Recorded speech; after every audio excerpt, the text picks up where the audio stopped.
পিতা পুত্রের পবিত্র আত্মায় লাখো লাখো ধন্যবাদ জানাই, গৌরব করি, প্রশংসা করি। বন্ধুরা, আজকের এই সুন্দর সময়, সুন্দর মুহূর্ত ঈশ্বর দিয়েছেন, পিতা পুত্রের পবিত্র আত্মায় অনেক অনেক ধন্যবাদ জানাই, গৌরব করি, প্রশংসা করি। তো বন্ধুরা, ঈশ্বর তার বাক্যতে কী বলেছেন? হিতোপদেশ 11:13 কি বলেছেন? যে কর্ণিজ গুপ্ত কথা ব্যক্ত করে, কিন্তু যে আত্মায় বিশ্বস্ত সে কথা গোপন করে।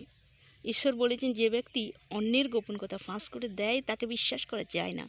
যে ব্যক্তি আত্মায় বিশ্বস্ত, গুজব ছড়ায় না, তাকেই বিশ্বাস করা যায়। তো বন্ধুরা, সাবধানে কথা বলবেন, সাবধানে মানুষের কাছে কথা বলবেন, নিজে সাবধানে কথা বলবেন।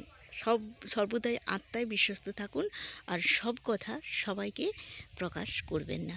জয় যিশু। ভালো থাকবেন, স্বাভাবিক থাকবেন, সুস্থ থাকবেন এবং সত্য জানুন, সত্য সবাইকে জানান। জয় যিশু।